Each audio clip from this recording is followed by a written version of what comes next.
Donc c'est bon, on fait comme ça? Je m'occupe de la répartition? Je te rappelle après. Super, top. Donc pour l'apéro et le dessert, j'ai dit que je m'en occupais. Pour le plat, vu que je reçois, je vais le faire. Pour l'entrée, j'avais vu une super recette à la télé, j'aimerais bien tenter de la faire. Et pour le fromage, j'avais vu avec le fromager, je suis obligée de prendre chez lui. Bon en gros, il leur reste les fruits et le chocolat à 6. J'espère qu'ils vont pas ramener leurs fraises, que ça va leur donner la pêche. En tout cas, moi j'ai la banane.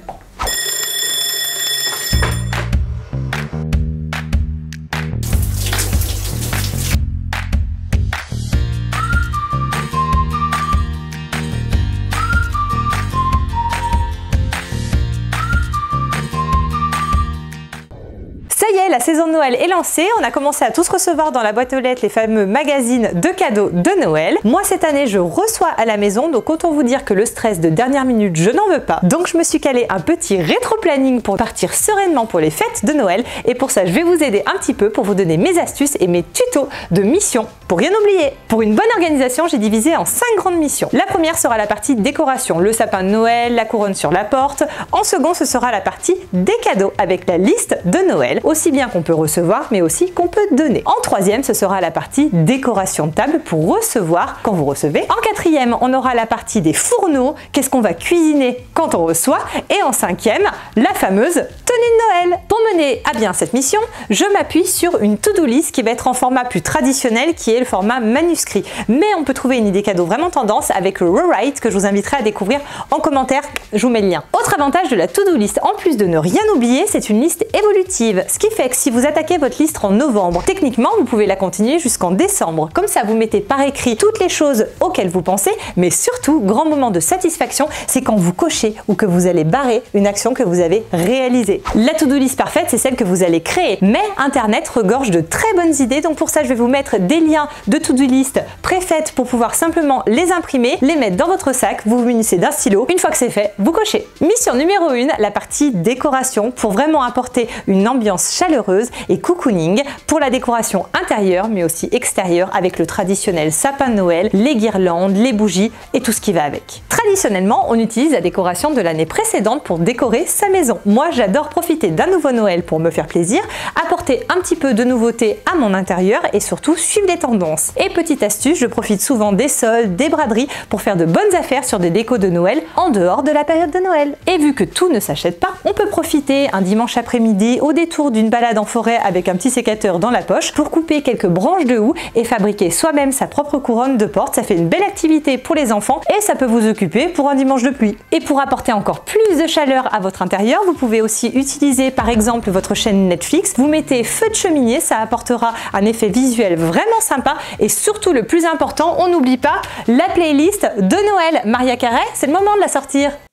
La mission numéro 2, c'est la partie des cadeaux, celle que je préfère parce que c'est très important de penser à la liste de nos souhaits, mais aussi la liste des personnes à qui on doit faire un cadeau. Parce que même si on peut avoir un petit coup de main du Père Noël, surtout pour les enfants, il faut quand même s'occuper de tout le monde. La magie de Noël opère vraiment le jour J lorsque les enfants déballent leurs cadeaux qui sont sous le sapin. Et pour être sûr qu'ils ne soient pas déçus, vous pouvez les aider pour rédiger leur liste de souhaits. Pour ça, vous pouvez coller les images des catalogues de jouets que vous avez reçus dans la boîte aux lettres, noter quelques idées qu'ils auraient pu avoir tout au long de l'année, vous glissez le tout dans une enveloppe, vous marquez Père Noël, vous le glissez dans une petite boîte jaune de la Poste, ils font tout le travail pour vous, ça arrivera directement au Père Noël et au mieux vous pouvez peut-être avoir une réponse. Rassurez-vous, la magie c'est pas que pour les enfants, vous pouvez très bien vous aussi orienter vos petites idées cadeaux à vos proches pour être sûr aussi le jour J d'avoir quelque chose de vraiment attendu sous le sapin. Je vous conseillerais de noter sur une liste les prénoms des personnes à qui vous souhaitez faire plaisir, à qui vous souhaitez faire un cadeau pour Noël. Ça vous permettra d'oublier personne, surtout pas le petit cousin que vous voyez une fois par an mais qui sera présent cette année chez mamie au repas de Noël. Ça vous permettra aussi de gérer votre budget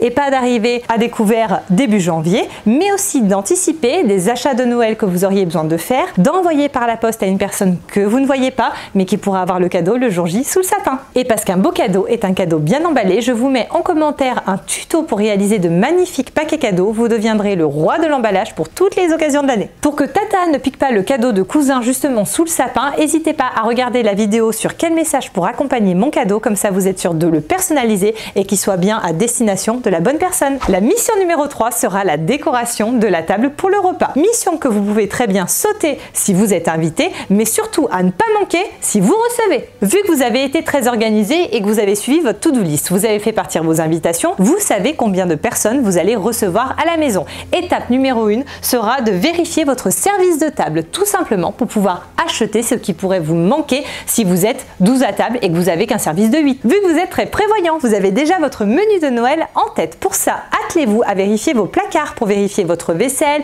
les accessoires de cuisine dont vous pourriez avoir besoin. En effet, si vous vous lancez pour l'entrée dans une verrine, saumon, avocat, petit fromage et aneth, et que vous vous retrouvez le jour J avec juste des gros ramequins ou des bols, le côté esthétique ne sera pas là, même si le goût sera peut-être présent. Et pour toute la partie décoration table, je vous prépare un tuto que je vous glisserai en commentaire pour réaliser la plus belle table de Noël et laisser la magie opérer. On arrive à la mission 4 qui est la partie du repas et je me mets derrière les fourneaux. Et très important pour le plat que vous allez cuisiner. Vous allez avoir besoin d'ingrédients, donc on s'y prend pas à la dernière minute. Vous foncez chez votre boucher, chez votre poissonnier, chez votre boulanger, bref tous les métiers de bouche qui peuvent être utiles et vous réservez en amont. Comme ça, pas de mauvaise surprise. Le jour du repas, vous allez vouloir mettre les petits plats dans les grands, ce qui est normal. Le repas va vous prendre du temps à organiser. Vous allez aussi inviter plus de monde qu'habituellement, la famille, les amis. Bref, je vous inviterai à répartir les rôles. Vous divisez apéro, entrée, plat, fromage, fruits, dessert, chocolat. Ça fera un repas peut-être plus exotique, mais plein de saveurs pour autant de personnalités qui seront présentes le jour du repas. Et la mission numéro 5 qui se place en 5 parce qu'on a réalisé tout le reste avec brio et qu'on est tranquille, on s'occupe de soi et on pense à sa tenue, aux tenues des enfants,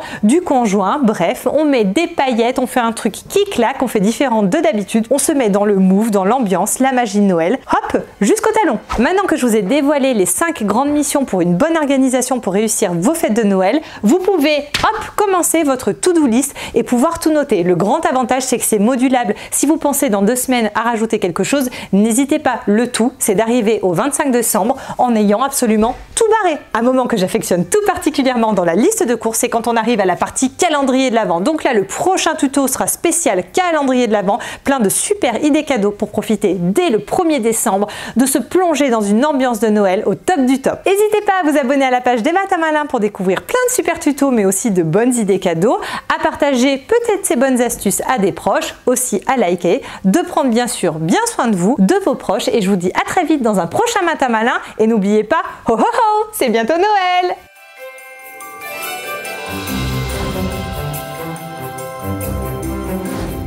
Cadeaumaestro.com